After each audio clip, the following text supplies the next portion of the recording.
दोस्तों, सबसे पहली और बड़ी खबर, झारखंड विधानसभा का बजट सत्र, राज्यपाल ने गिनाई सरकार की उपलब्धियां। झारखंड विधानसभा का बजट सत्र सोमवार से शुरू हो गया। सत्र राज्यपाल सीपी राधाकृष्णन के अभिभाषण से शुरू हुआ।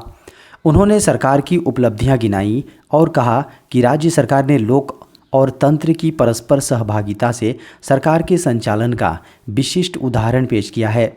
उन्होंने कहा कि लोकतंत्र की सार्थकता जनता के लिए और जनता के द्वारा शासन में निहित है और हमारी सरकार ने इसे सही मायने में चरितार्थ करके दिखाया है। नीति निर्माण से लेकर निर्णय लेने तक और निर्णयों के क्रियान्वयन से लेकर सरकारी योजनाओं की मॉनिटरिंग तक हर क्षेत्र में जनता की भागीदारी सुनिश्चित की जा रही है। झारखंड के इन जिलों में 6,000 करोड़ रुपए से बनेंगी सड़कें।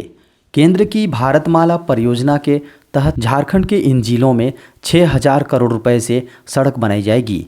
अब वाराणसी कोलकाता 6 लेन परियोजना पर काम शुरू होने वाली है। यह एक्सप्रेस वे ग्रीन फील्ड होगा, यानी नए अलाइनमेंट के तहत इस पर काम होगा। वाराणसी से बिहार होते हुए सड़क झारखंड के चतरा जिले में एंट्री करेगी, फिर हजारीबाग से रामगढ़ होते हुए बोकारो तक जाएगी। बोकारो से सड़क सीधे बंगाल की ओर चली जाएगी। झारखंड में एक्सप्रेसवे का निर्माण 6 पैकेज में लगभग 200 किलोमीटर तक होना है। हालांकि वाराणसी से कोलकाता तक कुल 620 किलोमीटर रोड का निर्माण होना है।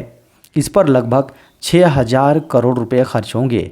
वाराणसी कोलकाता 6 लेन प्रोजेक्ट के पूर्ण होने से झारखंड से वाराणसी या पश्चिम बंगाल जाना आसान हो जाएगा।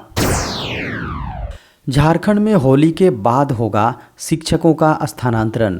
झारखंड के गवर्नमेंट विद्यालय के शिक्षकों के स्थानांतरण की तैयारी शुरू कर दी गई है। होली के बाद शिक्षकों के तबादले की प्रक्रिया शुरू होगी। इसके लिए झारखंड के सभी जिलों को शिक्षक जहां टीचर ट्रांसफ़र पोर्टल पर अपलोड की गए शिक्षकों की जानकारियों को रीचेक करने का निर्देश दिया गया है। 3 मार्च तक यह प्रक्रिया पूरी कर सभी जिले स्कूली शिक्षा व साक्षरता विभाग को रिपोर्ट देंगे। इसके बाद शिक्षा विभाग तबादले की प्रक्रिया शुरू करने को लेकर आवेदन लेगा। तबादले की प्रक्रिया में सबसे पहले अंतर जिला स्थानांतरण होगा।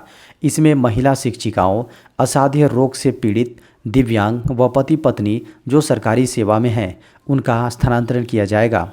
इसके लिए टीचर ट्रांसफ़र पोर्टल के माध्यम से आवेदन लिए जाएंगे। इन शिक्षकों को अंतर जिला स्थानांतरण के लिए उससे संबंधित दस्तावेज आवेदन के साथ अपलोड करने होंगे। पीएम मोदी ने कहा, हमें ऐसी शक्ति बढ़ानी है जिससे गरीब ही गरीबी को ख़त्म करे।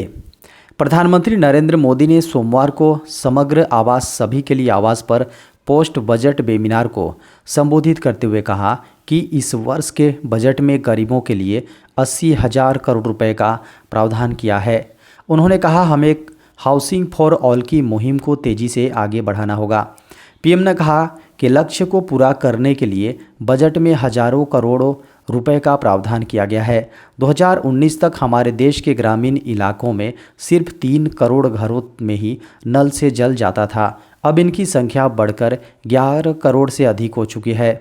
उन्होंने कहा कि भारत में जो आदिवासी क्षेत्र हैं, ग्रामीण क्षेत्र हैं, वहां आखिरी छोर तक रीचिंग द लास्ट माइल के मंत्र को ले जाने की ज़रूरत है। इस साल के बजट में इस पर विशेष ध्यान दिया गया है। उन्होंने आगे कहा कि हमारे देश में एक पुरानी अवधारणा है कि लोगों का कल्याण और देश का विकास सिर्फ धन से ही होता है। देश और देशवासियों के विकास के लिए धन तो ज़रूरी है ही, लेकिन धन के साथ ही मन भी चाहिए।